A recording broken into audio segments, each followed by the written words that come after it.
I'm half off the camera. Where's the camera? There it is. What the hell's going on? Oh, I'm already dropping the H-bombs this morning. What's going on, nation? Friday morning, July something. Oh, it's the first day of the Olympic. I feel like I got ADHD. Marty, I think there's a squirrel over there. Yeah, July 26th, Friday morning. We are talking about how to be your best self.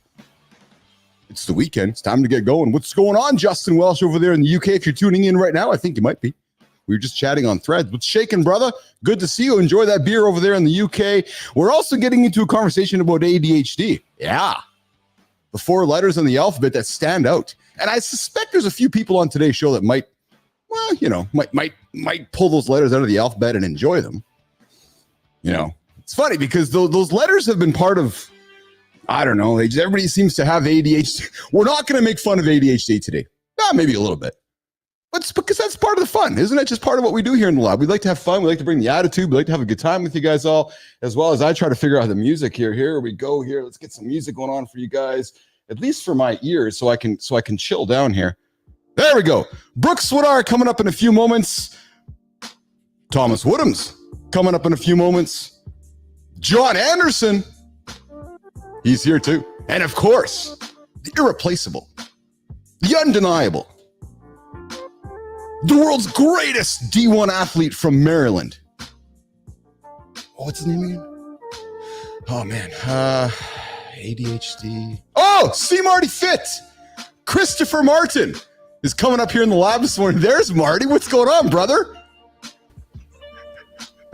Keith, what's up with you, man? We got to work on your jokes, man. We're doing joke school this weekend. We are doing joke school this weekend. Let's bring in our friend Jon Andersen as well this morning. What's going on, Arnie? What's going on, guys? See, Keith, you got to remember, D1 athletes they're not used to being the butt of the joke. Makes sense? So you're going to have to kind of, he's not used to that. See, as I was the fat little boy. I wasn't D1 anything. I was pathetic. I'm used to that. So you can do that to me, and I got the skin, you know? Andersen, you brought up the word, man, and I know Marty really wants me to talk about this, but you said but. You know, John, I talked about something. Oh, my God. I talked about something a few weeks. Did you know in the NFL, John? Sorry, Marty. You can just tune me out for this part. Did you know, John, in the NFL, they actually draft guys with high butts?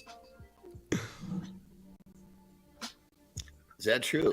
Is that true? Is that true? It's absolutely true. So no, I'm saying that. Is that true? Because I can't wait to hell what they're going to say to back that up. So that's what I'm saying. Is that true? Like, come on, give it to me. I can't wait to hear this. So I'm going to find the article that I read. But during the last NFL Combine draft, gentlemen, there was this emphasis on men with the high butt. Why, Jon Andersen? And you're a lifter, you get it. Because with the high butt, there was more power from the gluteus maximus. And you know, we talk about athletics and power and strength here in the lab. So it just seems to make sense that we would talk about men with high butts. Well, you know, they, especially in a game like football, NFL, there's this thing they call the eye test. Yeah. And if you don't meet the eye test, a lot of times they skip right over you. So I guess a high butt is now part of the eye test. That's in basketball too. They want to see you spending time on your toes, not your heels. But I guess now they're looking for you to stick. That's exactly it. That's exactly it. Thanks, Jimmy, for turning on the live stream for me. I guess I forgot to turn that on this morning. It was my ADHD, Jimmy, that had me distracted here. So, producer Jimmy, thanks for covering that for me. Marty's just going to shake Marty's going to constantly just shake his head all morning this morning. John, we're here. So you and I grew up in the same era, John, like back in the 1700s. And I don't think we talked about ADHD back then. But I'm going to suspect my friend, and we're just getting to know each other. I'm suspecting you might have some of the same distractions that I have from time to time, John. Massively. I mean, I can't tell you. In those days, okay, they just said, okay, the kid's slow. He's holding up the rest of the room. We need to put him over there in that room with the other kids that are slow. And that was quite, there was a variety of kids that were slow in that room, literally like to the point where there were kids that were going to be probably not making it through life on their own in that room. I'm just trying to be polite when I describe this.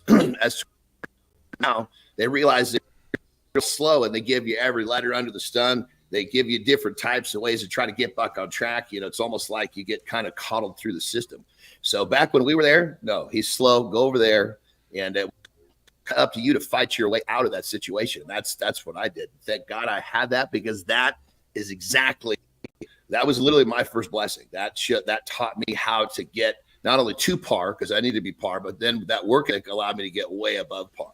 How to figure stuff out. We're talking ADHD. We're talking how to be your best self this morning.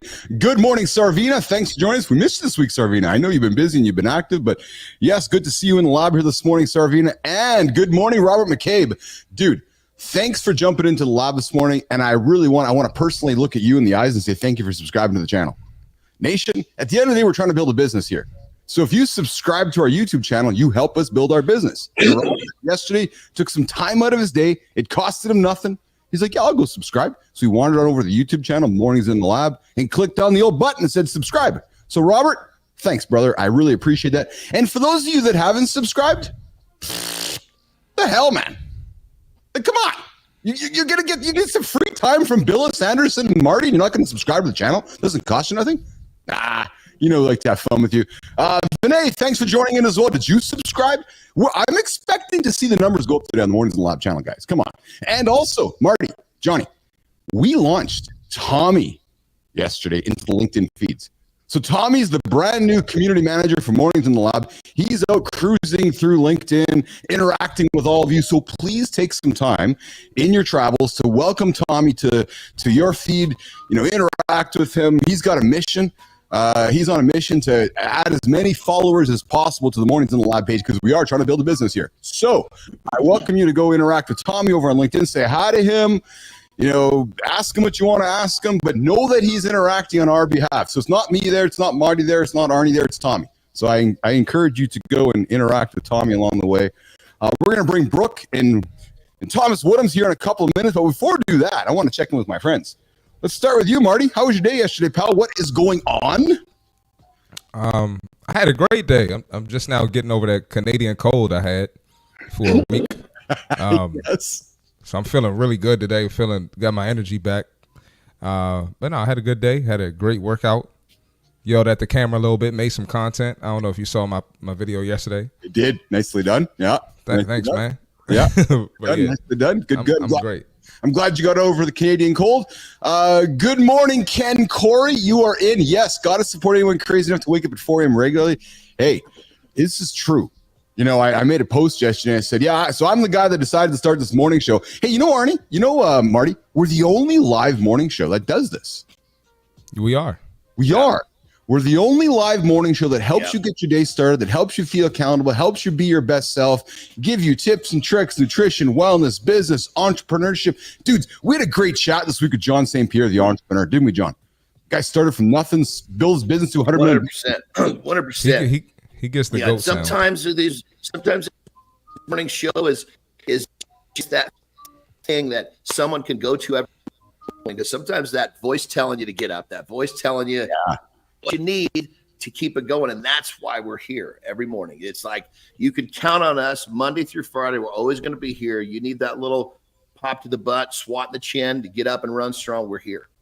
That's it. And Arnie and Marty, I reached out yesterday. I put a post on LinkedIn and I said, hey, everybody not in North America, how would you feel if I brought the morning show to other parts of the world? And Marty, guess what? What'd they say? They're like, yeah. So there you go. So I think we're going to put some plans in place for August where myself, maybe Johnny, maybe Marty will show up in some time zones around the planet so we can wake up with you. You know where we need to go first, right? The other side of the planet. Well, yeah, I was going to say Germany, but that there too. Yes. Yeah. Yes. I was going to say Germany. Yes. Though. Well, you know who jumped in was Gareth. So our friends over in Australia, New Zealand, and they're all looking to say, hey, bring the morning show to the other side of the. Hey, Marty, if we take the morning show to the other side of the world, we're actually going to be ahead of everybody else over here. Are we going to have kangaroos on the show? We are. Time traveling also. That's it. So koala bears. So Andersen, when we do our morning show like the night before, we'll do the show. We'll get up the next day and we'll be like, yeah, we already talked about that. It's like, oh yeah, we know the lottery letters, we know all that kind of stuff. Hey, speaking of what's going on, and John, before I get into how your day was yesterday, hey, today the Olympics started. The Paris Olympics started today. Oh yeah, it is Friday. Did it really? Yeah. Does anybody still care about the Olympics? I do. That's a great question. You know, I tell you that way back when like we were kids. Yeah. The Olympics was like, there was only a few channels on TV. So when the Olympics hit, man, everybody was dying to see it because there wasn't so much competition for things that you could do. Or the Olympics got a hell of a lot of competition. It's absolutely true. It's absolutely true. So, hey, Mad Monk drops in this morning into the YouTube channel saying, hey, does anybody want a hot, fresh grilled cheese sandwich with tomato soup? Oh. Nope. That sounds pretty good. That's not on my meal plan. We got some comments going on here in the lab. Here we got Marcus, as awesome from Brazil, as someone from Brazil, great, but this time is just good for me as there isn't so much of a difference in my time zone. Yes, Brazil, you're on Central Time Zone. So, Marcos, thanks for jumping in this morning into the show. I appreciate that. I'm going to look at the horizontal comments here if we got anything else jumping in. Johnny, how was your day yesterday, man? Before I bring in Brooke and Thomas, you guys are on deck in 2 minutes here. John, how was your day yesterday, pal? I got to tell you, man, you were off going to the restroom here before we jumped in. And I said to Marty, I said, hey, I didn't talk to John much yesterday. No, we talked about I could hear it all. I could hear it all. So don't sweat it. You guys thought you were sneaky. Oh, he doesn't have the headphones in. No, I hear it all, baby. Don't worry. Oh man, how was I had a ripping day yesterday. It was a killer day. I got a lot done. I stayed in a great state of mind, which is one of my intentions for the day. And I think starts off the Christmas tree as we got back the plans for the remodel of our studio, which is going to be awesome, man. Nice. It's like when I saw that, I was like, holy shit, it's going to be sick. That's awesome. It's going to be like a studio, but almost feel like a cigar lounge. Oh, Keith and Marty might be making a trip to San Diego to check this place out. Let's go. Let's do it. Hey, John, there's a good brunch spot in Gas Lamp in San Diego. Brother, you wear a shirt saying not having a brunches. What are you doing? Hey, man. Come on. It says less brunches.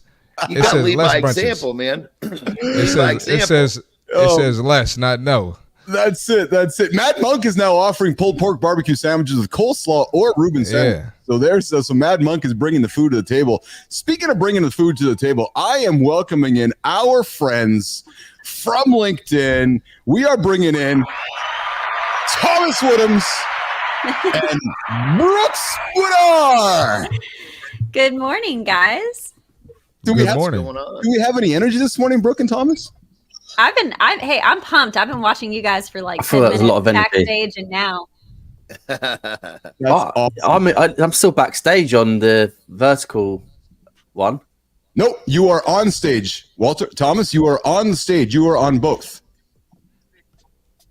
Oh, it doesn't.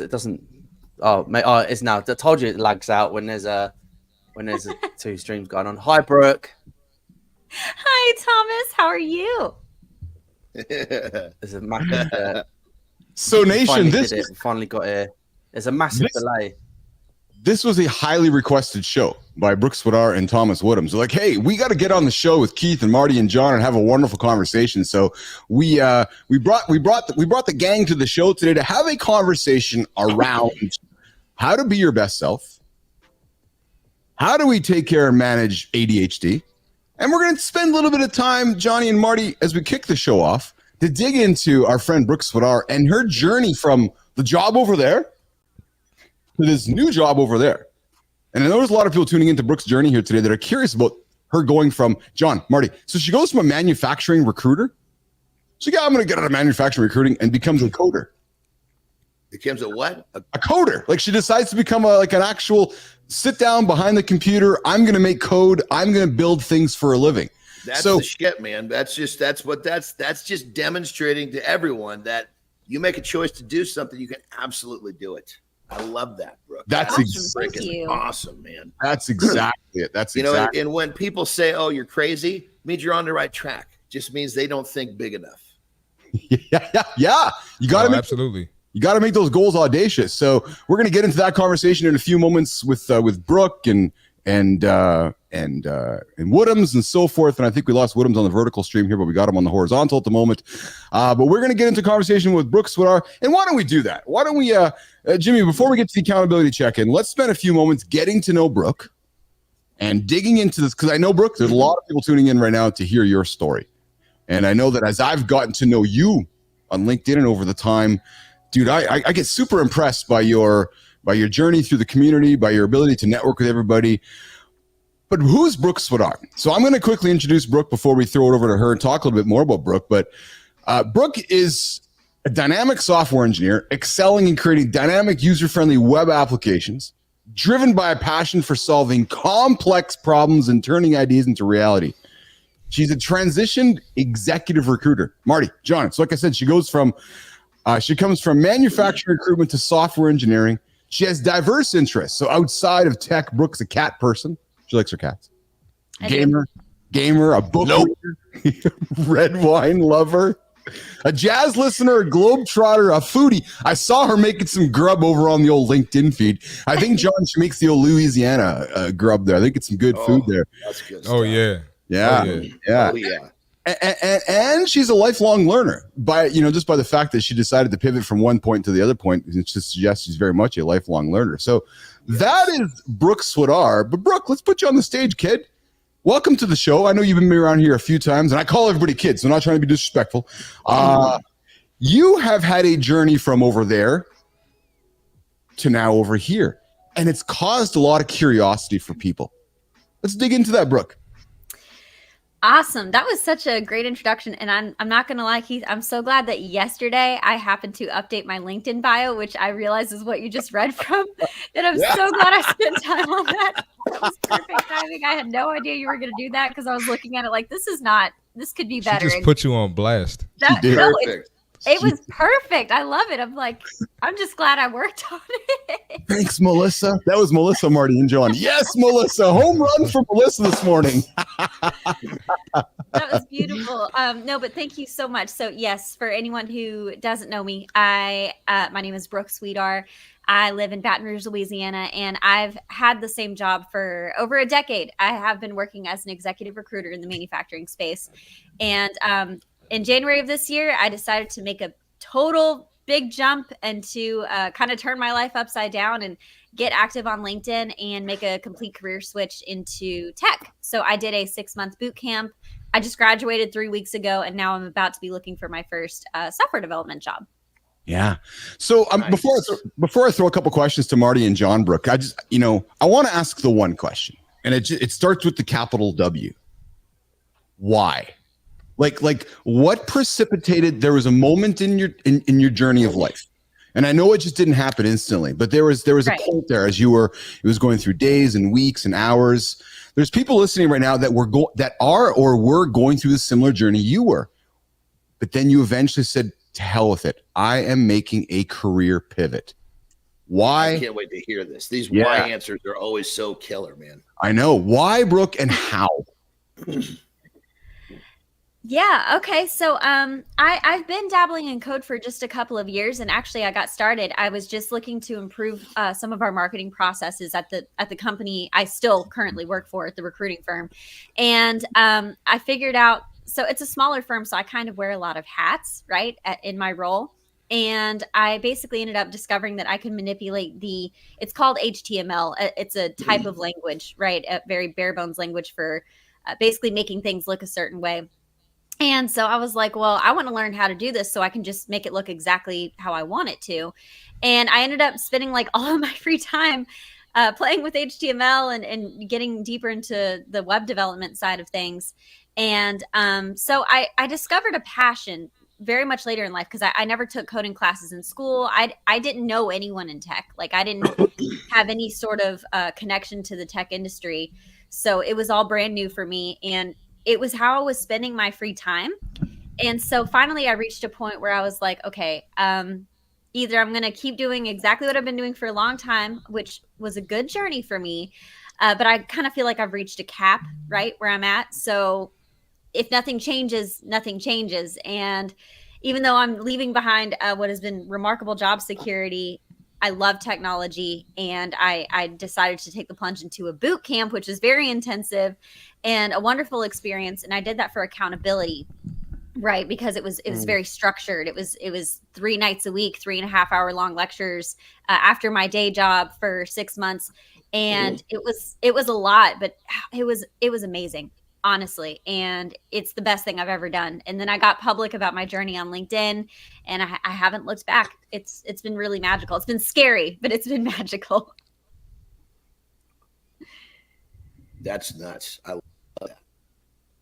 Definitely. Any advice for anyone who wants to make that jump? Because a lot of people, they hate their career. You know, they're sick of the boss. They're sick of the hours, they're sick of the coworkers, and they're scared to make that leap, maybe for security or other reasons. So any advice to them? Sure. It is scary. I definitely will never sit here and act like, oh, it's easy. It wasn't a big deal. It's huge. It was a very huge decision. And, I think tech is kind of sexy right now, especially for people outside of the industry, because it's everywhere. It's expanding. It's in all the headlines, right? And some of the people who are making a lot of money right now are coming up with the next big thing. So I understand the appeal, but I will say, do your research, right? Don't just go sign up for a boot camp like I did. I had some experience before I made that decision, because it takes a certain kind of person to sit at a computer and stare at lines of code and solve problems and learn these languages. And I don't think it's for everyone. But if you have that sort of problem solving mindset, and you're curious about it, dabble around. There's a lot of amazing free resources where you can spend your time and get a feel for if this even makes sense for you. Because I have connected with people who I think kind of fell for that appeal of what they thought it would be to try and break into tech, right? You can work remotely. There's potentially good money. It's, lots of different areas you can work in. And then they realize that they just don't like it.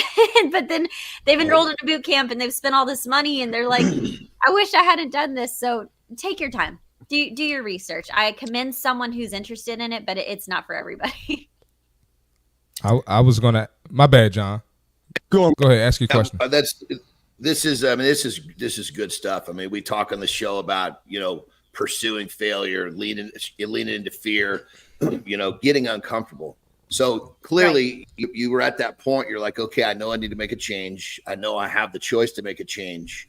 And you were kind of looking at, okay, I can stay here, which is, I'm in a great position. It's comfortable. I'm good. I got no problems. Or I can leave this, which most people would never even consider leaving a great situation, and get really uncomfortable. But knowing that being really uncomfortable leads to a bigger, better place. Obviously you're telling people to make sure they're making the right choice, but talk to them a little bit about that, managing that feeling that's always going to tell you you're doing the wrong thing because of that safety mechanism that's built deep inside of us. Absolutely. And that's a great point, John, because, for me, like I said, I've had a good career situation. It wasn't like, oh, I have a job that I hate and a horrible boss. That truly was not the case. And I'm very lucky. So I guess it is a little bit more unusual that I decided to make such a drastic change from what has been such a secure and generally positive thing. But at the end of the day, I'm a very passionate person. And this year alone, like my life today looks completely different than it did from 1 year ago. And I'm so proud of all of the risks and chances that I've taken, because it was huge. I mean, and like I said, I wasn't active on social media like at all. And then when I did my boot camp, part of the reason why I got active on LinkedIn and started posting was kind of to create some accountability for myself. So I was like, okay, if other people see me do this, I can't back out. Like I'm going to full throttle jump. I'm not going to look back, and I'm just going to go for it. And it was scary. It was very scary. We're hanging out with Brooke Sweedar this morning. We're talking about her career from the job over there to this brand new career job. She had the courage to wake up and say, you know what, I got to make a change. And she did that. And gentlemen, I want to grab some of the comments from the feed here. So Robert jumps in and says, I switched to coding at 58 with an LOL on the end there. There you go. Hey, Marty, you joined. Never too young, never too old, right? Yes, absolutely. Great job. Jim's looking for some loose meat sandwiches. That's what we're looking for this morning here in the lab.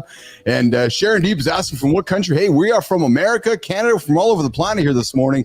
And of course, Vinay is jumping in with free code camp is brilliant. Robert, coding industry is very lucky to have people excited about any stage in life. Robert.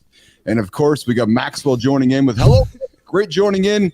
listening to your journey in tech from meeting you at the Software Academy. I'm telling you, Brooke, you got fans, kid. You got fans all over the place. It's a great community. Honestly, it is. That's awesome. Can I interrupt real quick? One of those people said a loose meat sandwich. Is that what it said? Or did I? What is a loose meat sandwich?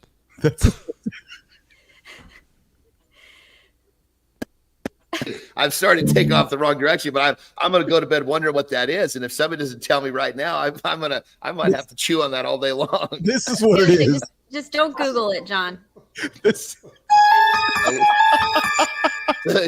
something that someone can't say on the air, huh? Well, no, I don't know if any one of us knows what a loose. Well, it sounds like Brooke knows because she told me to go Google it. Hold on, Marty, you got an idea what this is? Is it only Keith and I because we're too ancient? We don't know new slang?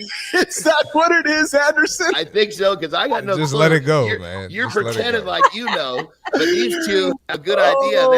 They're getting blushy because they don't want to say what it is. So here's what I'm going to do at this point in the show, team. I am going to change the conversation, Jimmy. We are going to go to, there's the sound effect. No, we're not talking loose meat sandwiches. We are talking about the accountability check-in. The time on the show running a little bit behind this morning, where we give you something to think about to get your day started.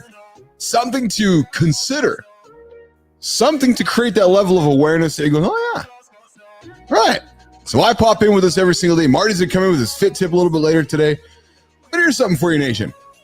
So, every time you say yes to a distraction, you're saying no to growth. Oh, what's that over there again? Oh, right, I got to stay focused over here. Right. Every time we say yes to a mindless activity is a no to your future success. Every little choice, nation, shapes your path. I want you to understand this, that every yes and no carries weight. So whether it's a yes or whether it's a no, there's going to be weight involved. Guard your time fiercely. Guard it. Take that time you have and fiercely guard it. You probably heard me having a conversation with Marty last week about, I want to buy an airplane. You're like, what? How does the airplane come into this accountability check-in? Because airplanes allow you to buy time. True story. So choose growth over mediocrity. Take that M word and just wipe it out of the books. You don't want to live a life of mediocrity. You want to live a life of growth. Don't let those distractions steal that potential. You know the potential. It's staring right in front of you. And then you go, oh, I got to go over there. Oh, I got to go over there. So nation, I encourage you, as you start your day, ask yourself, what's your poison? Share the top things that you distract yourself with, write them down, put them aside, and refocus your energy on what's most important. Because again, when you say yes to a distraction, you're ultimately saying no to growth. That's your accountability check-in. As I'm losing my voice here on a Friday morning, I'm going to bring our friends back into the lab here. Marty, Johnny. That was powerful, brother. Learning to say no might be one of the most powerful things a person in pursuit of greatness can do. The word no is powerful. It is, because we're so used to, John, we're so used to saying yes because we always want to please the next person, right? So we're always saying yes. Yeah. And I know you've talked yourself about being a people pleaser, a service person. I know Marty's talked about, I always got to take care of my customer.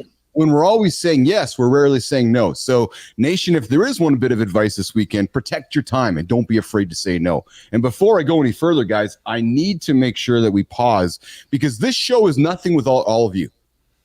This show is nothing without all of you. And there's been somebody here, Jon Andersen and Marty, who's been here since day one. And it is this young man right here. It is the future. Enzo is joining us here this morning, of course, from the future, from New Zealand. And Enzo, you know, guys, it is 1 o'clock in the morning. Enzo sets his alarm to wake up with us. Not in the morning, but to wake up in the middle of the night and hang out with us. And I just want to express my gratitude for you, Enzo, for being so committed to joining us on the show every single day with myself, Marty, and Jon Andersen. And we got Thomas Woodhams here this morning. We got Brooke Sweedar this morning. And we kicked the show off talking about Brooke's journey from the job over there to the job over here. And I want to pivot our conversation now to and this idea of living your best self. Because sometimes, I think we all have that struggle, right? Which is okay. So how am I living my best self? Do I say yes to everything? Do I say no to some things? What's the best way to live your best self? So let's get into that conversation, team. Let's start with you, Marty. When you hear about the idea of living your best self, Marty, what does that say to you? Living your best self, I'd have to say choosing to do what's best for you. We just spoke about distractions, and a lot of people, they can't stay focused on their path or their journey because they want to please everyone else, right? Mm. I'm a fitness guy on here, so let's use fitness as an example. You have this weight loss journey or this muscle building journey. You can't stay on track because you want to continue to party, and it's okay to have fun, obviously, enjoy your life, but sometimes you're going to have to say no, or if you go, you can't indulge in certain things, right? Maybe, that'll keep you from going to bed at night. We talked about going to bed the other day. You gotta sleep on your fitness journey, right? And most people, the best time for you to work out is in the morning. So I think just doing what's best for you. I think it holds a lot of people back, and that's probably the key, or probably the downfall for most people from what I've seen. Yes. I gotta jump in next. Please. To set the record straight. Listeners, you guys, you hear this great, but this is between Marty. You're the fitness guy, but I want you to understand, I've been lifting weights longer than you've been alive. That is true. That is true. So the fitness, I'm gonna let you have that one. That's all good, but you just got to make sure that you're understanding that the fitness guy title, that's a big one. Oh. I'm happy to let you have it, but it's a choice. You're right. You're right. You're right. My bad. I apologize. I've been lifting weights for 33 years. You're 31, so well, you do the math. Shit, let's go. Anyway, Great answer as always, brother. And thank you for leaving a little bit of meat on the bone for the rest of us to answer behind you. Because Brooke, normally he gets the question and he just wipes it out, and then you're like this little morsel, to try to chew on. Anyway, everything you said, totally true. Love it, brother. I think, to keep it simple, I'm a big one. Simplicity. You use and what you're doing is you're pushing away, people, distractions, situations that you need away from you, need out, right? And just by saying no, you're going to end up filtering in the right people, the right situations, the right things that you need around you to do what you want to do. So keep it simple. Use that word no, sling that word no around like no other. Worst comes to worst, you say no to the wrong situation, they're going to realize that you're disciplined and focused on what you're doing, and there's nothing wrong with that. So that would be my version of keeping it simple to make as much progress as you can with that question. Yeah. Brooke, what about you? When you hear that term, living your best self, you made a decision a number of months ago to make a pivot in your career.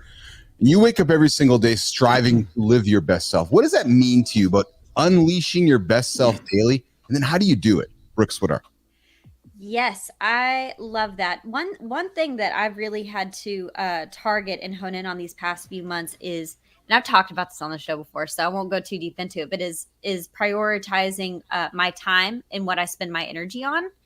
Yeah, very essential. And also, I just think it's huge when it comes to like self-care, making sure that you're prioritizing where you're at mentally, because man, you cannot deliver your best self if you're not in the right headspace, right? If you're not protecting your mind, paying attention to what you're feeding it, right? Who you're listening to, what you're absorbing throughout your day, especially in today's day and age of social media, right? We have screens everywhere. We're inundated with things.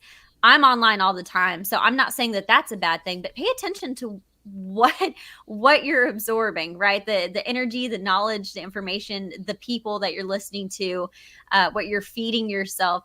I truly believe like you can only give out what you have within yourself. So what does that look like, right? So that's something that I've really been paying attention to recently. Yeah. Thomas Woodhams, when you think about best self, Thomas, how do you, what does that mean to you when you wake up every single day and striving to achieve and live your best self every day? Do you know what? I feel like this is the first time I've had a word in, but yeah, right. Best self. So I think it's completely different for an ADHD or neurodivergent mindset for me, because when you're talking about people pleasing, I've spent my whole life trying to fit in with everyone because I'm trying to be someone like them, the party animal, the go-to guy, to be this popular person. But really, I'm completely not that person. So I think when you're setting your best self, you're setting boundaries with people. You're setting boundaries and letting people, not let people come over them boundaries. This could be anywhere in personal life, your work life, setting clear boundaries with people. And I think that's so important. And that's something that I've never used to be able to do. But since being obviously diagnosed with ADHD 5 years ago, being on medication and being able to see things more in a clearer light, I'm able to set boundaries very quickly. And just in case if there's any other new relationships that come into my life, it's setting boundaries quick to let them know this is the situation. This is what I can do. This is what I can't do. Please don't try and overstep that line with me, because I don't want to get, like you just mentioned, people pleasing. And obviously, like Brooke knows, like when you're on LinkedIn a lot, you get a lot of people messaging you, and sometimes because you want to help out, you don't want to feel bad and say, look, oh yeah, I can help you out, and then you get the second follow-up message, you'll be able to do this, this, and this, and it's like, I've got my own life as well. As much as I want to be active online, is that I've also got I've got my fiance at home here. I've also got to maintain my own mental health balance as well. So as much as it's I don't like to say word you struggle. I like to say challenge, but I say it is a challenge. But I think setting clear boundaries with people who they understand for you and what you do is waking up every day knowing that someone's not going to try and overstep that boundary, and if they do, it's quickly I was about to say annihilate them. What I meant to say is it's kind of just like set that with them at that point. Yes. That's amazing, right? That's setting the boundaries. Oh man, that's just knowing to set those boundaries right away. That's powerful, bro. That's good stuff. Thanks, brother. Hey, Thomas, if you can jump into the vertical stream, that would be helpful. We got a bunch of people over there that can't hear you, and I know this is part of the Challenge Nation. We got 2 streams running here, and we got Woodhams in the vertical and the horizontal one here, and we don't have you in the vertical. So, Thomas, probably so you can jump into the vertical, that'd be great. We got a lot of great comments coming from that side. We got So Young Park, Robert McCabe jumping in, and I got to laugh because Robert, I don't want to go back too far, but when Robert comments and he says, when I hear no, we were talking about yes and no, guys, at the start of about a few minutes ago. Robert's like, when I hear no, I think of my ex-wives. So, Robert keeps his focus every day. Nope. Exactly it. So Robert keeps his focus every day on saying yes, because he's like, oh no, when I hear no, I'm thinking about my ex-wife all the time. But when it comes to living your best self, Jon, you talk about this often on the show, and I know Marty has as well. But Brooke, talk about the power of habit stacking. Oh baby. Yes. Starting your day and going, okay, habit after habit after habit after habit, and trying to minimize those distractions, Brooke, so that by the end of the day, you've stacked those habits and you look in the mirror and you go, yes, I've won the day. Is that something that you undertake, Brooke, to help yourself achieve that best self every single day? The idea of habit stacking? Brooke Sweedar. I've had to, and that was new for me. Also with when I say like my life went through an entire overhaul, that's really not an exaggeration. I'm very thankful for it though. So now my days are slammed, honestly, morning to evening, and I actually love it. It's been a wonderful transition for me. But like previously, my life was a lot more relaxed. I wasn't busy doing all the stuff on social media, which really has kind of become like another job on top of everything too. Yes. So I've had to say no to mindlessly scrolling on TikTok sometimes, right? I used to stay up later and just kind of veg out, like hang out, catch up on YouTube. And I do a lot less of that now. And I still am a total advocate for self-care and taking time to relax, right? But it's a lot more structured now, and it's taken time. And it really comes down to, okay, but what's more important to me, right? I mean, inherently there's nothing wrong with hanging out, watching TV for a few hours. I'm not demonizing that, or fill in the blank, whatever that looks like for you. But what are you trying to accomplish, right? And how important is that to you? And what's it going to take to achieve that for yourself? So Calendly, Google Calendars, my friend. I have alerts on my phone. Like I'm getting pinged all day to make sure I don't forget anything. I have lots of calls and meetings and things like this, right? And I need to show up. I have to deliver. So putting those systems in place. Thankfully, it's easier than ever using technology. There's so many free tools and resources that help you stay on track. And I know Thomas is always talking about, specifically like people with ADHD, how difficult it can be, because how easily distracting it can be. And I think today, whether you have ADHD or not, that's still more prevalent than ever because we're being pulled in so many different directions, and we have families and we have jobs and we have other obligations pulling us everywhere. So that's actually part of why I love Tom's content so much. And I've been following him for a few months, and he just does such a good job of addressing that on a day-to-day basis. And bringing it to light, doesn't he, Brooke? Because Thomas really does talk the talk and walk the walk. So love you, we have so many distractions. And I think, and sometimes I wonder, Brooke, Marty, John, whether we're just quick to diagnose with the 4 letters, which we're going to get into this conversation in a few moments around ADHD, or whether because the world's been inundated with so much quick, maybe it's less ADHD and more just I'm always just looking everywhere else just to keep myself entertained and stimulated. You know what I mean? Like I wonder sometimes, and it's just saying because Maria jumps in here, Brooke, I got to write everything down and use reminders on my phone because I forget there's so much info overload. Right. And there's it's just a constant, it's constantly being inundated, looking left, looking right, looking left, looking right. We're here on the morning show here. It's 42 minutes into the hour. Marty, we're going to come up with a fit tip here in a second, Marty, so get yourself prepared for that. But team, I want to throw Brooke, John, I want to throw this idea on the table. The contrarian point of view. Some would say embrace chaos for clarity, embrace chaos for creativity. You know, embrace all of that and magic will happen.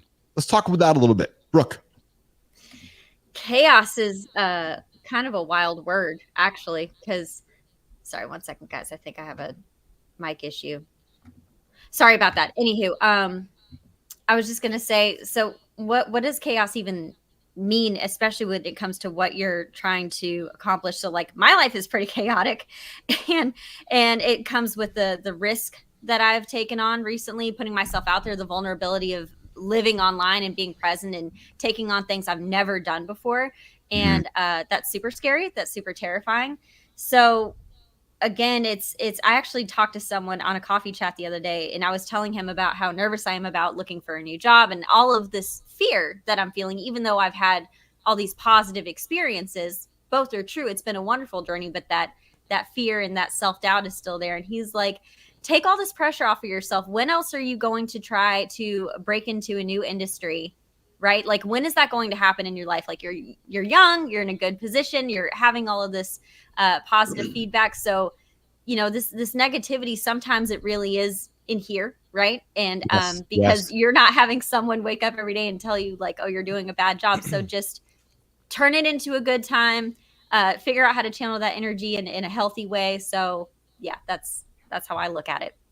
Marcos comes back up here before I throw to you guys some comments, but I also hate the feeling that I'm losing time or not being active. Sometimes we need a break. It's true.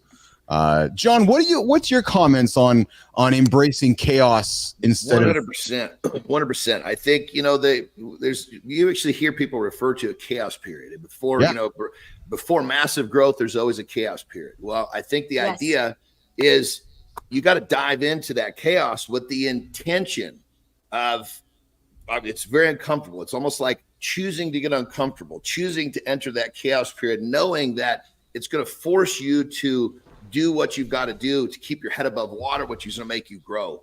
And so you enter into this not thinking, oh my God, I'm screwed. You enter this thinking, okay, I'm going to learn to manage this, and I'm going to find a better way. So I think it kind of like, I guess it's kind of like we talk a lot about getting uncomfortable. Choosing to get uncomfortable would also be choosing to dive into a chaos period, understanding that it's necessary to have that big growth pattern. Yeah, very true. What about yourself, Marty? When you think of chaos, are you a fan of embracing chaos, Marty? Or are you a fan of, you know, saying no to it and focusing on, I got to stay on my habits? I love chaos. I'm almost nervous if I don't have any chaos in my life, because you're either getting through an obstacle or an obstacle's on the way, and that's kind of how I you know, because I'm never just in a space too long where it's like, oh, everything's sweet right now, everything's great, and just like John said, there's always growth when the obstacle gets here. So I know more likely than not, I'm getting better, and something better is on the way. And there's always going to, like I said, there's always going to be an obstacle, and the obstacle changes. And there's always a new level New levels bring new devils. That's how I look at it. So it's just part of life, part of being a man, being a woman, and just embrace it and run towards it. Don't run away from it. New levels bring new devils. Oh, I like that, Marty. That's that's a good thing to hang on to. Of course, we have Neho Pacheco dropping in here. Brooke, one of our good friends from the feed, but he says, "How do I stop myself of getting immediate reward? Beer, dopamine versus long-term goals."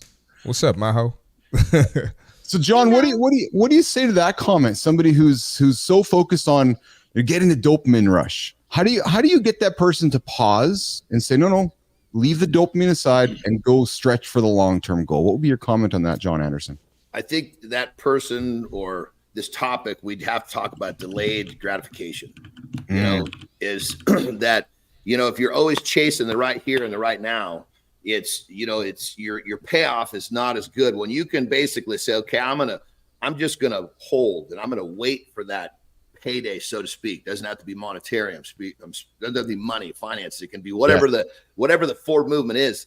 The longer that you can wait, usually the greater that payoff's going to be. So rather than focus on the excitement of now, focus on the excitement of what's coming after that delayed gratification.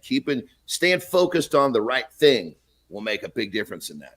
Yeah, and Ken Corey comes in, and Marty, you're up next, pal. The louder the chaos gets, the more you have time to schedule downtimes, to catch your breath, process the chaos, and learn from it. Without that, where do you find time to grow? And I want to touch on this before I throw to Marty's fit tip of the day. You just have to look what's happening in the United States right now. And I know this show's not political, but look at the chaos in the last 10 days in the Democratic Party. Right? It was going from there's this situation happening with the current president. He says, okay, it's time to step aside. Now we have all this chaos, right, with his new vice president stepping in to take over the nomination. And it's actually fitting into this discussion, isn't it? Because there is this lull, chaos. Now you're going to see a progressive path, aren't you, John, Marty, and Brooke, right? Which is this, okay, the chaos has subsided. Now here's the plan. And you said it, John, didn't you? Because it all starts with chaos and then it starts to alleviate itself into a plan, isn't it? Yeah, massive growth is you got to die. You got to get through that chaos period to get to that massive growth. Excuse me if I can spit it out. Massive growth phase. Massive growth phases don't show up just because. They show up because you put in the work, you created new systems, new habits, you behave differently, which got you through the chaos, which then took you to your growth pattern. That's it. We're talking how to live your best self. We're going to pivot our conversation to the C Marty Fit Tip here in a second, and then come back talk about some ADHD. But before we do that, let's throw Marty on stage and talk to Fit Tip of the Day. Let's do it. All right, we got the fitness tip for the day, and that is exercise comes with more perks than just a good-looking body. Let's talk about it. Regular exercise can boost your brain power. Here are some quick insights and tips. Enhanced cognitive function. Exercise like running or swimming improves memory and processing speed. Try a 30-minute jog or swim 3 times a week. And me and John have both mentioned on the podcast how the mental clarity we get when we get after our exercise. Another thing, improved attention. Regular exercise improves focus.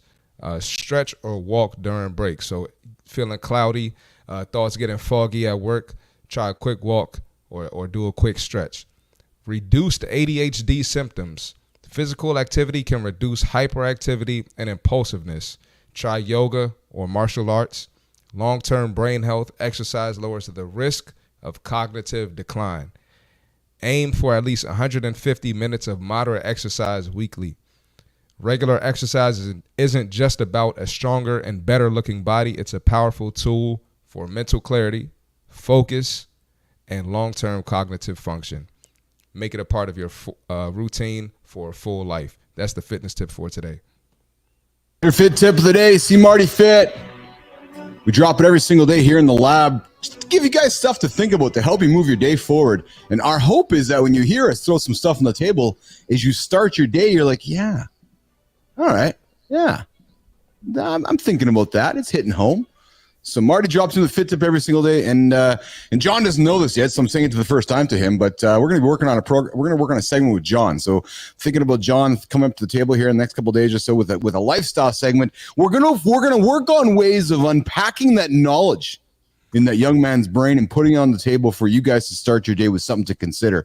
So look forward to, in the coming days, a segment here featuring Jon Andersen and the wisdom that comes out of those gray hairs on our face. Hey, I always say to everybody, I know Jon concurs, we're all the same as you.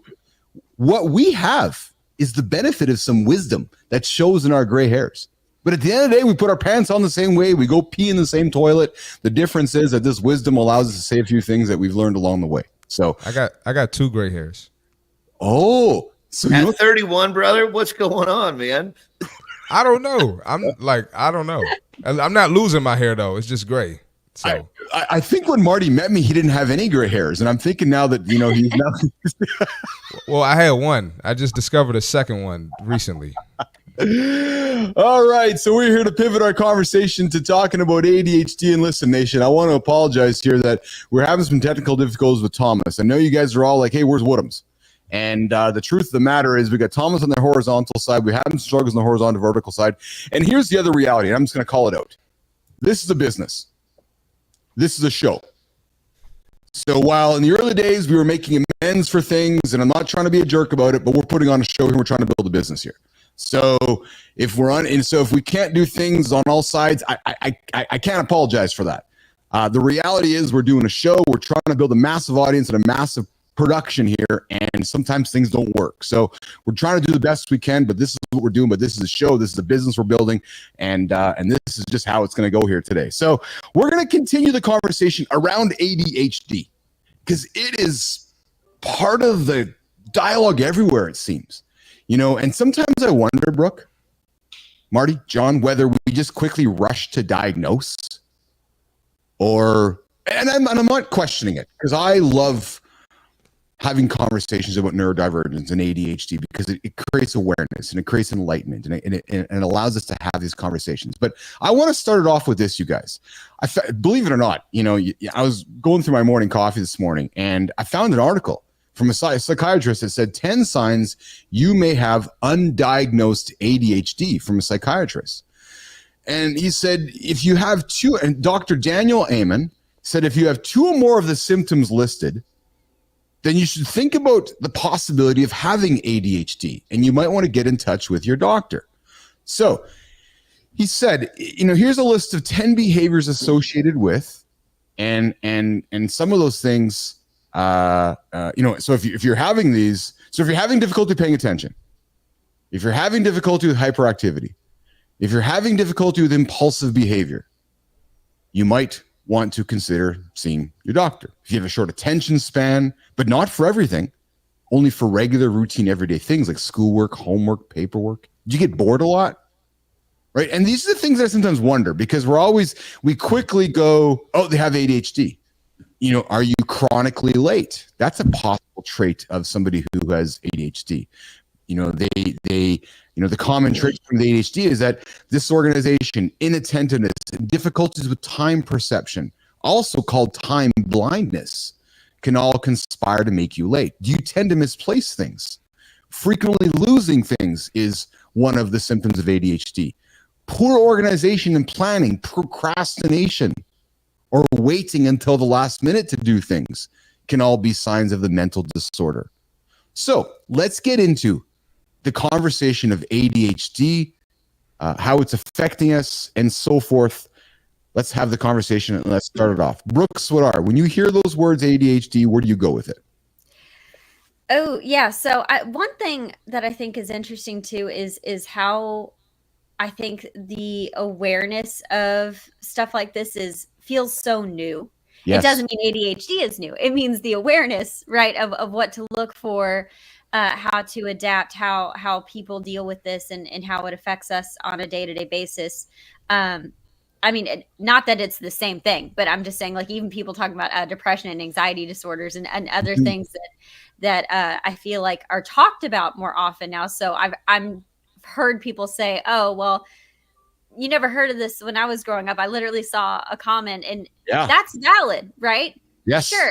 But again, I also think just as a society and as science has progressed, right, and as different, also awareness of differences between men and women's brains and how sometimes symptoms show up differently in women versus men. I've heard that too. I'm not an expert, by the way, so don't, I'm not a scientist, I'm not a doctor, but I'm just talking about based upon what I know about it. My mom has ADHD, and she was very late diagnosed with it, and it's just one of those things, exactly like you said, though, with the symptoms, just misplacing things and having a hard time staying on top of things. And she is absolutely brilliant and hardworking, but those were just little areas that she struggled with for quite a long time.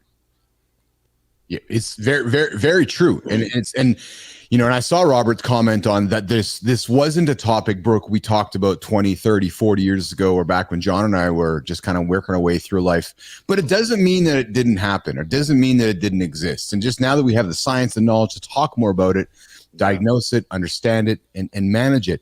But one of the challenges as I'm looking at my notes and in my reading here, and I want to bring Thomas up on stage here, is the difficulty with waking up and getting started. So Woodhams, and I know you often, and you are an incredible advocate for having this conversation. I got nothing but applause for you, man, because you bring this to the forefront. You talk about it all the time, but talk about the difficulty of getting up and folks with ADHD and getting started and staying organized. Is that a thing, Thomas Woodhams? Yeah, look, I could talk about this till the cows come home, really, because it's more about, like, the BBC News. There's an 8-year delay in the UK, so that means that people on a waiting list. There's nearly 250,000 people waiting to get on the list, to get on medication, to be employment, addictions. Wow. The justice system at the moment, with prisoners, robbers, murderers, are all going to be starting having an ADHD assessment as soon as they come through, because what we do as ADHD, we're chasing the thrill, and this is what it is. The dopamine. We go from 0 to 200% within seconds, because we want to go from, like in a rocket, straight away. That could be sex, gambling, drugs, drink. There's never just one. It's either here or up here. And that's what happens with anxiety and depression. That obviously it also is diagnosed as sometimes by bipolar, because you're so up and down all the time. There's no consistency. So what everyone's been doing, the reason why everyone's been getting more diagnosed, is because everyone's been masking their whole life, masking all these feelings and how we feel. And, I don't want to say this, or I don't want to like this, because it doesn't fit in with the stereotypical mindset of everyone, or the materialistic way of how you should look and what you should do. Unfortunately, I'm neurodivergent. Do you know what I mean? I'm not going to wake up and have holy water and garlic tomorrow, and then suddenly all my symptoms are free. I've had to, do you know what? I've got fucking ADHD. I don't care. I'm managing it, and I'm helping everyone else. And that's what I'm doing. I use the medication, which is speed, that gives me that chemical rebalance. So when I wake up in the morning, I'm able to understand and manage these symptoms better. So if I'm waking up and thinking, do you know what? I can't be arsed today. I cannot do it. I know that's me saying, you need to get outside, you need to go for a walk, or you need to do something to obviously get that brain flowing and get that going, because we always have that battle. There's a battle, like saying, oh, you don't want to do that. And it's like, well, yeah, you do. Buy this. No, I don't. Buy this. All right, buy it. And you end up having a inner dialogue with yourself of a lot of other things. And just like Brooke said about the career switches, that comes with employment, because you get bored of with neurodivergent, you get bored after 6 months, you're jumping, either get sacked. And that's why sometimes it's not normalizing being sacked, is actually looking at the bigger picture. Is that because obviously the admin work, we all hate admin work as a neurodivergent, that's like the swear word. But if you put us in a creative mindset or a solution thing, we can just solve it like that.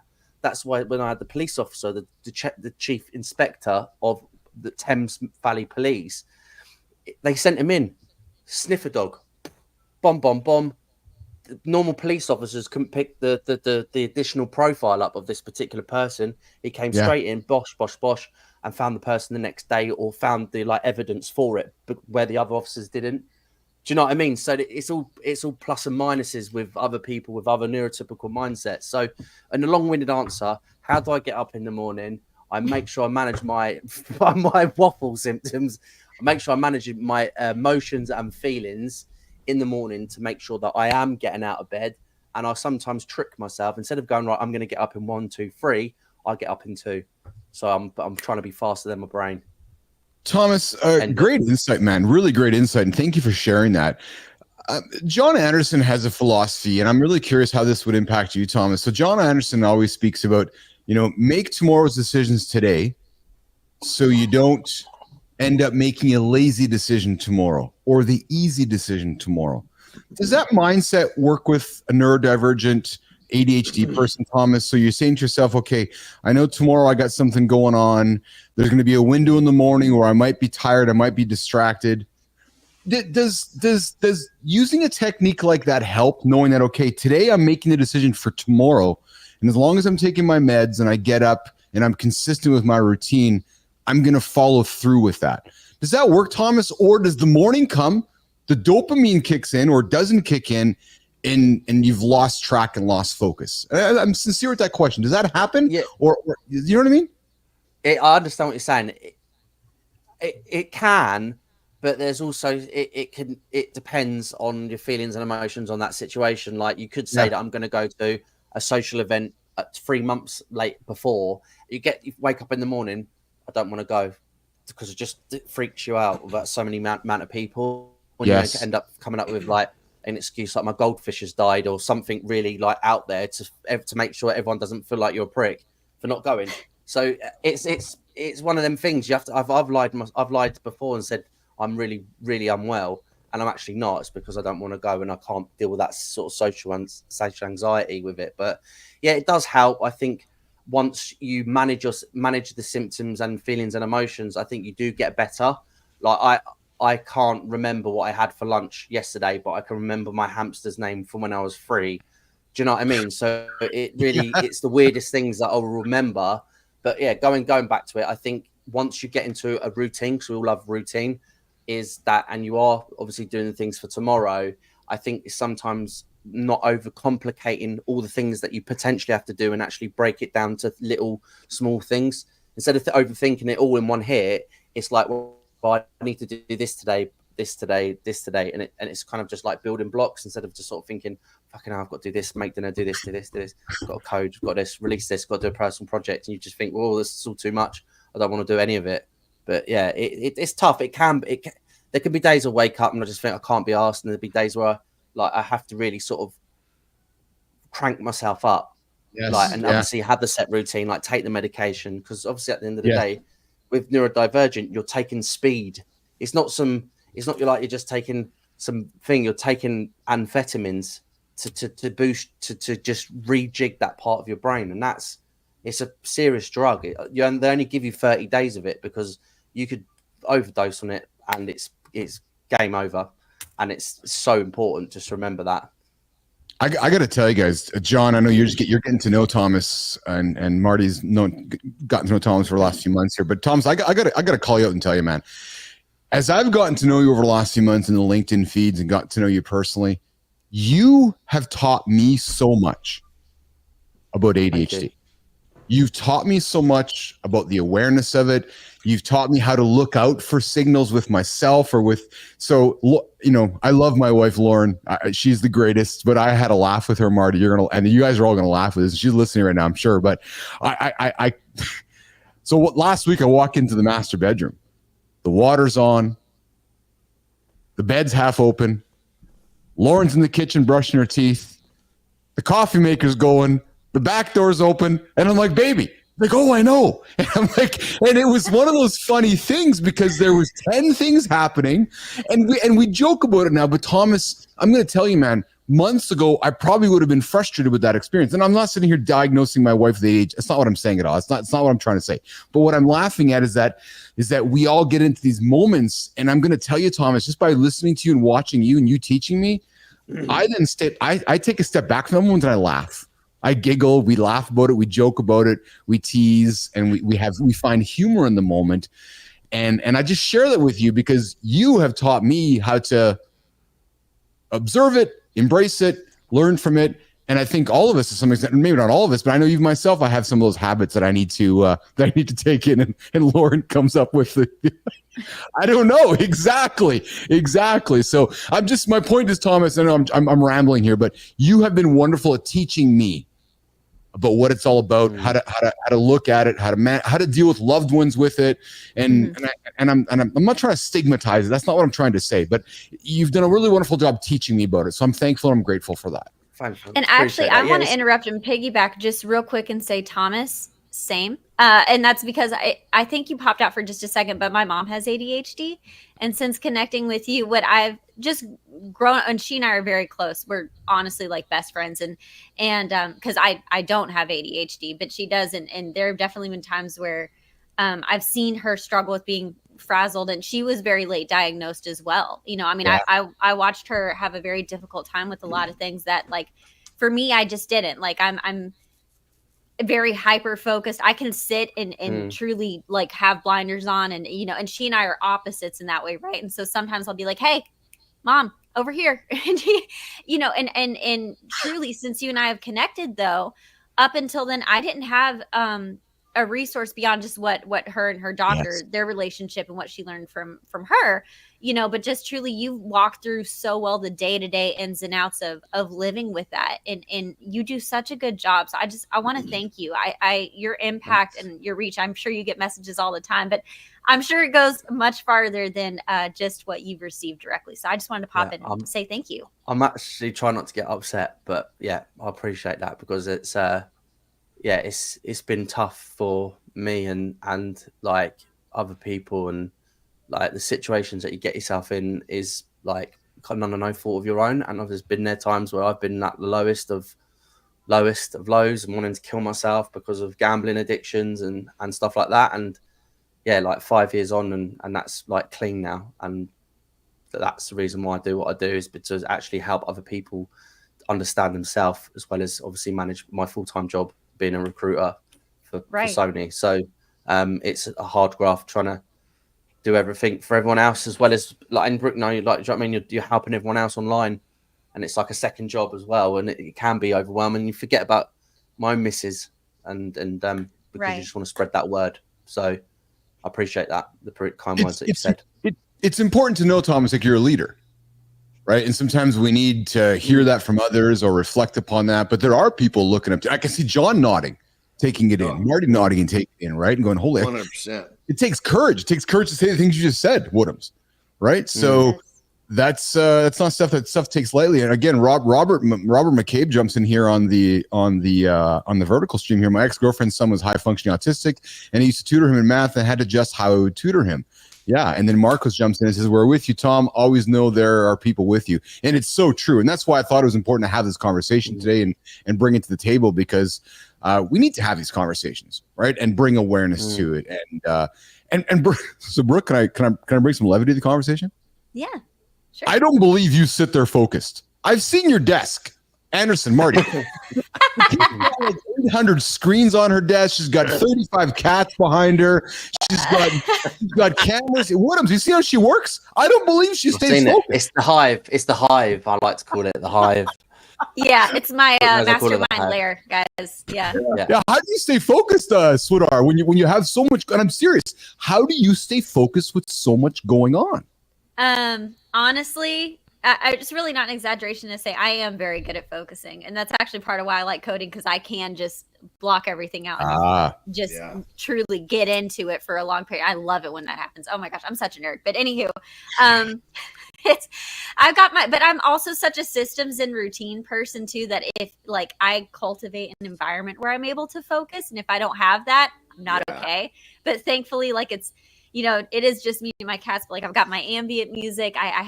I know I have a lot of screens, but they all serve a purpose. And this goes here and this goes here. And it's, again, like my calendar pings me. I have the alerts on my phone. So it's like, okay, now Brooke, it's time for the call. Now, if I didn't have that, I probably would not be such a well-oiled machine. So I cannot take all the credit, right? I've put these systems in place that definitely helped me along the way. And I just saw Robert said, someone give her $1 billion. I agree with that comment. So thanks, Robert. tomorrow, neurotic work habits with Brooke Sweedar. That's actually really accurate. Like I would say I'm well organized. I'm probably just manic and very obsessed with everything that I do. So. Yeah. Johnny, Marty, you're listening to Brooke, you're listening to Thomas. John, you're taking this in for the first time yourself. What are some of the things that come to mind for you? Well, it's when I just, the whole conversation, it's like, because I've as a youngster, I didn't live in a time where they diagnosed this stuff. It was just, okay, he's slow, he's got some issues. And, when you were talking about, if you have these issues, diagnose yourself. I mean, you describe me as a little guy for sure, and you know what, the way that I was able to cope with all this was it was systems, it was routines. I mean, it was like I was like a miniature fat Rain Man. I was this little guy, and it was like, I had terrible self-confidence, low self-esteem. I was overweight, hard time learning. I was just scared to death because I was going to get called to read out loud, and I could barely read, and so it was because of, I got up even as a little guy, I had to have my clothes laid out. I knew what I was going to eat for breakfast. I mean, it was like wake up and boom, boom, boom. And another show I talked about, even as an adult right now, I have an alarm that goes off. 1 minute later, I have another alarm goes off that says, hey, whatever dumb shit just climbed in your mind in the last 60 seconds, get it out, because you don't have to live that way anymore. And so long and short of it is, all of this conversation is great. And when it comes down to it, we're talking specifics of, the actual, I call it, I guess you call it a disability. I call it a disability. That disability was my biggest blessing. I just learned to manage it with systems, habits, patterns. And I thank God that I had it, because had I not learned to develop these systems and habits and a way of life, I would not have achieved what I achieved today. I mean, I talk about chaos period. Shit. The first X amount of years of my life was one big chaos period. And if I didn't develop all that stuff through the chaos period, I wouldn't be who I am today. So for those of you that do have a challenge, look yourself in the mirror and say, thank God, because you're not like everyone else. And as you learn to manage your challenge, you're going to excel. You're going to move ahead of everyone else. And it's a blessing, absolute blessing. So don't play the victim. Look in the mirror and say, hell yes. And that's, I cannot thank whatever it is that made me the way I was. Thank you. Yeah. Marty, you're hearing some of the things coming on this morning. What are some of the things that jump out with you from Thomas? I think this is a great conversation, and now that people are, speaking about it, we're having a conversation about it. I even hear like athletes, they'll talk about themselves having ADHD, and now that there's so much awareness around it, embrace it. Don't use it as a crutch. Yes. Just embrace it. Run, like I mentioned earlier, run towards the fire, run towards the chaos, and you look at it as a plus.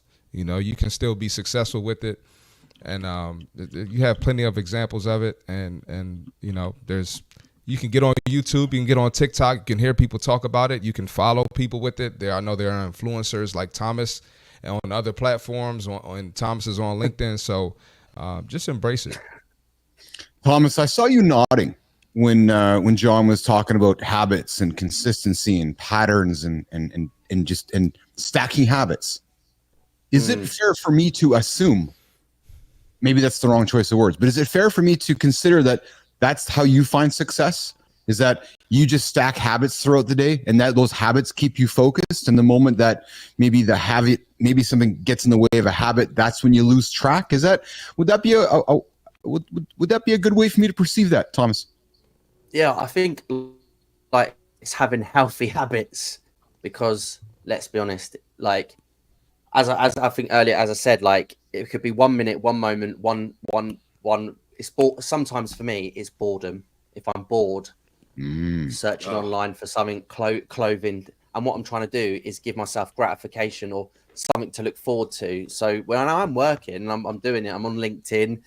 That is also feeding me. When I'm writing and doing all the images, doing the videos, doing the podcast, that's feeding me consistently. It's when I stop and I think, shit, what am I doing? Yeah. I need to be taken back up here. I'm like, oh, actually, I'm going to buy a pair of trainers. Suddenly I'm buying like exclusive LeBron trainers, like multicolored trainers that are like I'm thinking that they're sick trainers, to be fair. I don't know if you've seen them, but they're multicolored LeBron night trainers. And I was like, right, I need them. And then I was like, shit, no, I need the purple top to go with it. And I was like, oh my God, I need to get like some like boxers that match that as well. And then suddenly I'm like matching, like I have to have the outfit, otherwise. Then I'm like, oh, I need to get a marshmallow tattoo from Ghostbusters, which I've already booked in. And then I'm like, oh shit, I need to get the marshmallows top as well to get that. So like, it's mad how it just goes off on one and it just spirals. Then I'm addicted to like Ghostbusters, and then I won't be bothered 2 weeks later, and then I'm suddenly into Lego, and then suddenly I'm into Mario, and suddenly I'm into fucking you name it. But going back to it, because I haven't taken my medication today. I don't take it on Fridays. So you can probably tell that I'm very like, I don't on Fridays. I have a break Friday, Saturday, Sunday, just because it mucks my appetite up because I can't. Well, I can eat, but it's like if you've ever done cocaine from years ago, from your earlier days, it's really hard to eat on them. Yes. On it. So that's what the drugs does. It stops you from eating because it's a stimulant, if I'm being brutally honest. So so I don't take it on Friday. I will, because I'm not gonna. I can. Okay, I get it, Thomas. I got to tell you, man, your vulnerability is exceptional. Like I'm just being honest. No, I know, but that's what attracts people to you. That's what attracts people to leaders. That's why you're a leader, man, because you're talking about your life, because a lot of people that aren't talking about this. So the fact that you're having this conversation, you're making somebody right now go, right. Okay. Jon. I got to jump in right here. So Thomas, what you said is like crazy. You just literally, I was like, this dude is in my head, man. What's going on here? So I talk about how the trainers turn into this, turn into that. I'm the same way. When I'm focused and I've got something to chew on, I'm good. So all of a sudden I finish and I don't have something next in line. I'm like, oh shit, what am I going to do? Next thing you know, I just start, my brain just starts going, I'm going to do this, I'm going to do. So what I do, this is one of my management tools that I came up with.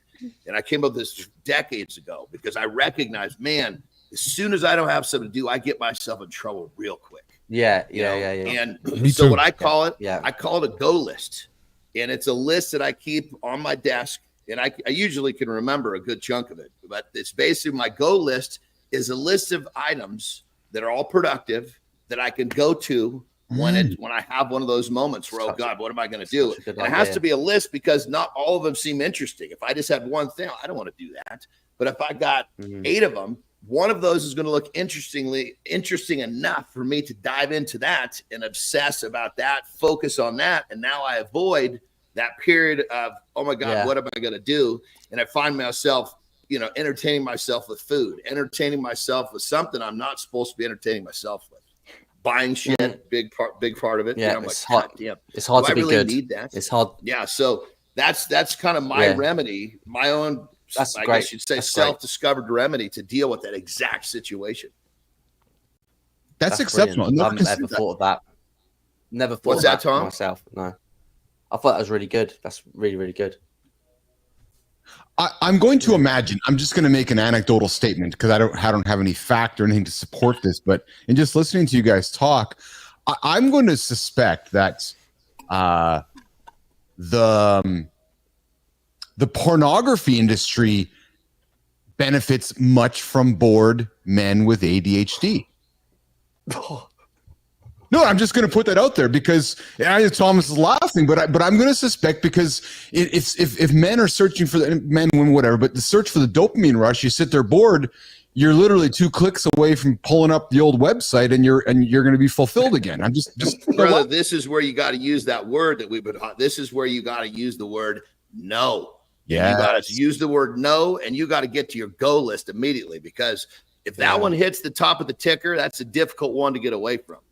Yes. That what you're talking about now, like that causes problems in relationships, and that even further than it's how you see women, how you actually adapt, how you have conversations with people, how you are with your own partner. You're expecting this. Trust me, I've been. It's like you can. It's habitual behaviors, and then suddenly it's this route, and it's like a gateway, and suddenly it's like a twister going up of about the go list because porn is not on that go list. Buying expensive shit is not on the go list. It's on the goal list, though. No. Doing a few. What was that? What's that? What's that? I love that.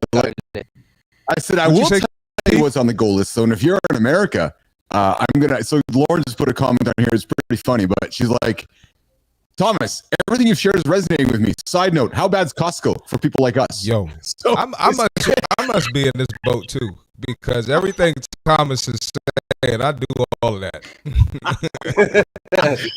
And I'm bad in Costco. like, should Costco renamed Costco ADHD, because you go to Costco to spend $20 and 20 turns into $200 because you get distracted by everything through the whole store, right? So Same with Target. Target is the same way.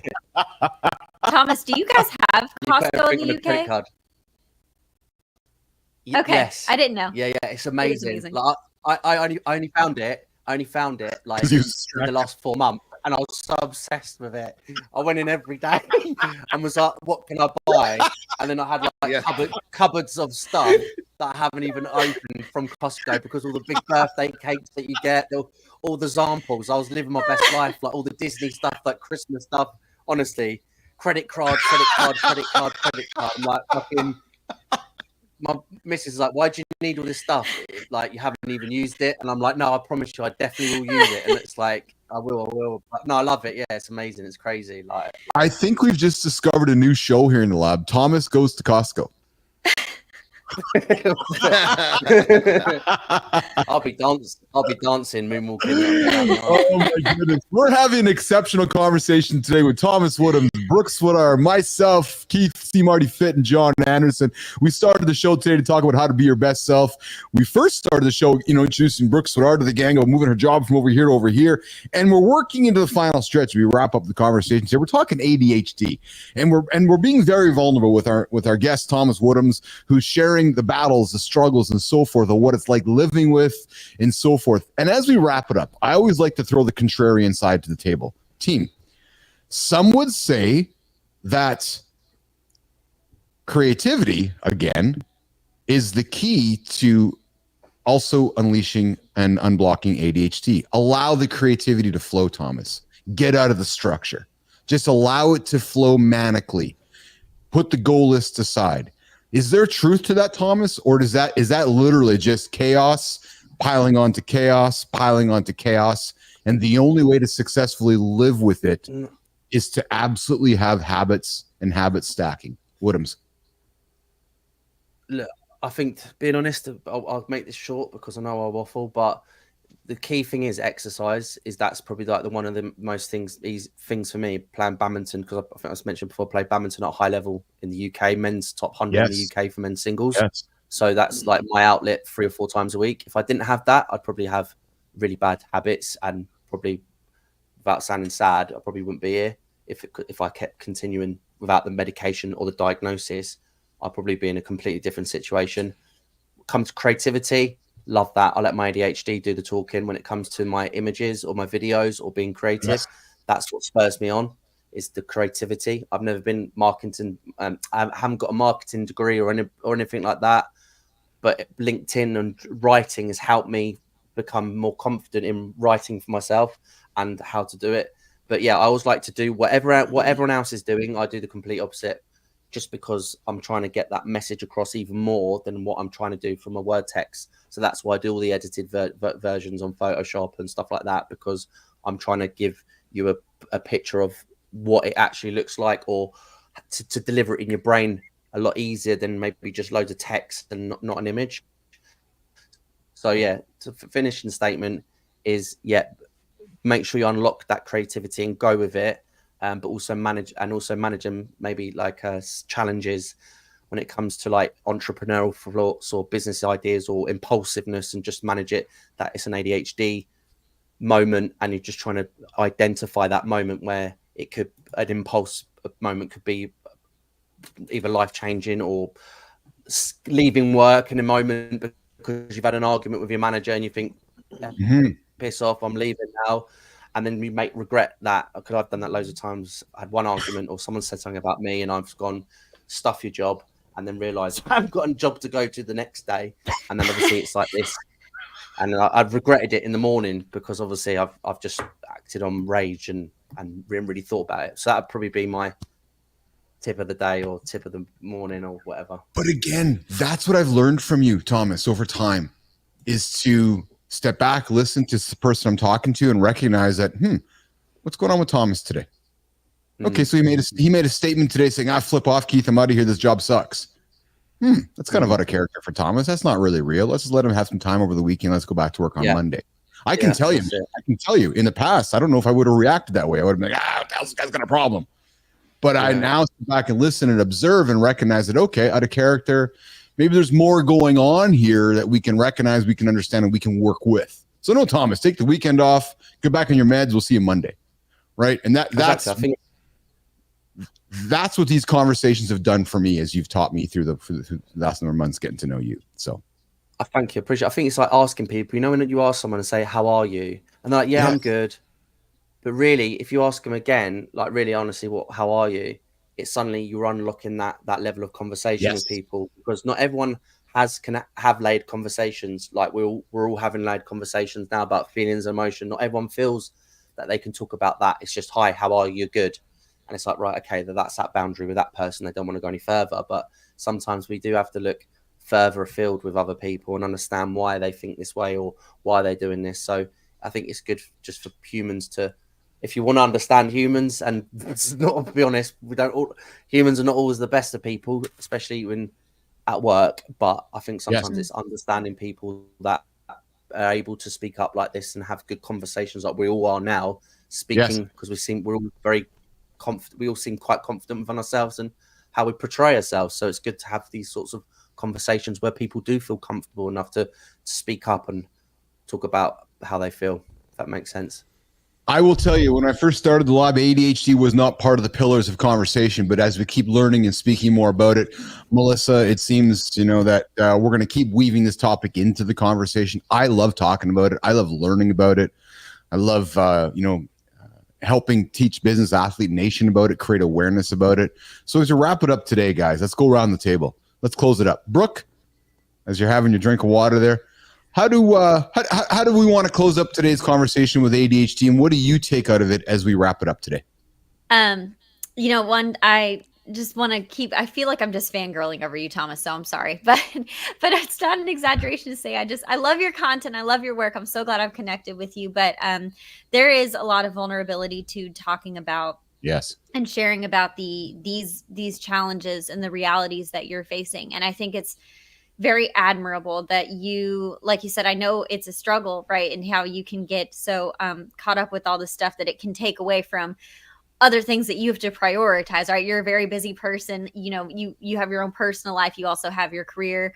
But I just can't thank you enough for the value that you do bring. And the more we have these conversations, exactly like you just said, the more that we're open and transparent with each other and can educate others and give someone a new perspective to how people's minds work and how we all deal with things differently, it does make the world a better place. And that is one thing that's really beautiful about existing online. And I think the happy and positive side of social media sometimes is when you do share your voice and your perspective on things like this, it helps.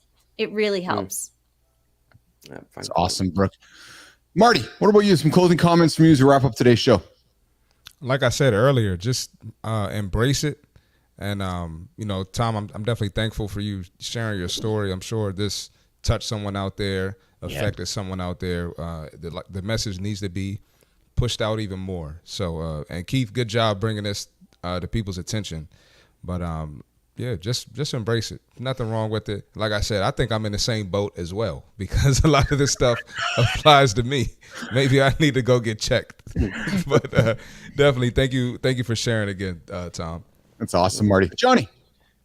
Well, first I want to say, Brooke and Tom, thanks for coming. Great show. Love to hear both you guys talk. And in terms of this topic with the ADHD, whether you're diagnosed, you're not diagnosed, but you have any of the challenges, symptoms that we're talking about here, look at yourself as lucky. Don't play the victim, because the systems, patterns, and the parts of life you're going to put together to overcome this stuff is going to separate you from the people who didn't have to do it. Yes. And again, if I didn't have my challenges, I would not be where I am today. And I thank God I've never had a job. I've never collected a paycheck because of this. I've always learned to do things my way. And my way was, no, I'm not going to go get a job. I'm going to find a way to do it my way. And I didn't have that mindset. I wouldn't have that mindset if I hadn't been solving problems and learning to manage my challenges. So if you have any of this stuff, whether you're diagnosed or not, don't play the victim. Look yourself in the mirror and say, damn it, I am lucky. Now let's turn this into a strength. There you go. Well said, Johnny. Thomas, final word to you, my friend, on this exceptional topic that I know we're going to keep bringing back to the lab and having this conversation more and more and more. Thomas Woodhams, final word to you, my friend. Yeah, I just want to say thanks for having me and being able to bring up a conversation like that. Brooke, obviously, I respect you so much from like your journey, from how I met you before previously, to not seeing how confident you are doing your videos and what you're doing and trying to achieve something that you're passionate about. So it's just very admirable for other people, not just people that are doing career switching, but also women in tech, which I think is like a lack in general. And it's nice to see positive role models like yourself to continue that. So yeah, like I do applaud you when I see your stuff, because I thought I was on it and you're all over it. So yeah, keep that up.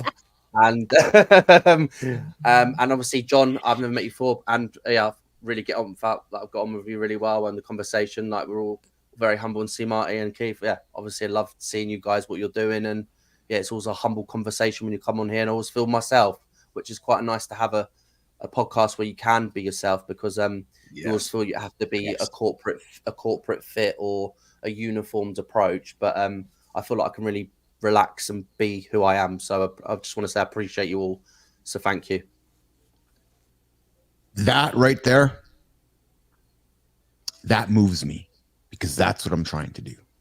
I'm trying to create a safe space for conversations like this. And the fact that you just made that statement makes my Friday. Because if I can make you feel safe to be you, myself, Marty, and John, we've succeeded with what we're trying to do. We're trying to wake people up, help them be positive, help them be themselves, and help them get through their day. There's enough, pardon my language, nation, there's enough shit around us. There's enough judgment around us. Get up, be yourself, tackle those challenges, say no to more things than you say yes to. Just get on with it. Right? So Thomas, thanks for being you, man. Come back often. Dude, come back often. Come share your stories. Come back on Mondays when you're on your speed. Come back on Friday when you're off your speed. If we can have some fun with you, my friend. And difference. And I want to give you and Marty a couple of phones and unleash you both in Costco, and then create a show on that experience. Marty and Woodhams go to Costco, and then we're gonna create a whole series on that, and then we'll have Amy Gindin from LinkedIn do some comedy around that. So, Brooke Sweedar, thank you for coming in today. I thoroughly enjoy your friendship online. I'm thoroughly enjoying getting to know you. Woodhams, you too, my friend. I'm thoroughly enjoying your friendship and getting to know you along the way. And I know this is just the start of a long journey together, watching you guys go through your journeys in life. And I'm very grateful that I've got to know you too. So thanks you guys for joining. I'm going to put you guys back in the green room. I'm going to wrap up the show with John and Marty, and we'll come visit you guys a little bit later. Okay. Brooke, Thomas. Thank you so much. Y'all have a great day. Awesome. Have a good one. All right, Marty, Johnny, hang tight. Just stay there for a second there, team. We're going to put those guys off there, and we're going to put them off. Thanks, Jimmy. Guys, what a great show today, and what a great show this week. You know, I'm serious. When Thomas moved me there, I had some goosebumps and I had some emotion in my eyes, because, you know, when somebody says to you, John and Marty, that, you know, I feel like I can be myself here, we've done our job. We've done our job. Absolutely. Right. So I want to thank everybody for tuning in today. Kurt Stein, Amir, Marcus, Robert, Maria, Lauren, Savina, The Future, Alfredo, man, I don't want to miss anybody. Meho, Marcus, a ton of you tuned in today. I'm very grateful for that. You know, we can't do this show with nobody tuning in. So the fact you guys are tuning in, I'm very thankful for that.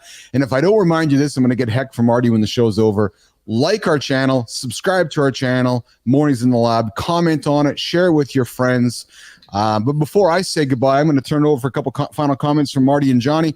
Marty, starting with you, my friend. How's the week been, pal? What are you thinking as we go into the weekend? And what a great week, hey, bud? Oh, yeah. Great week.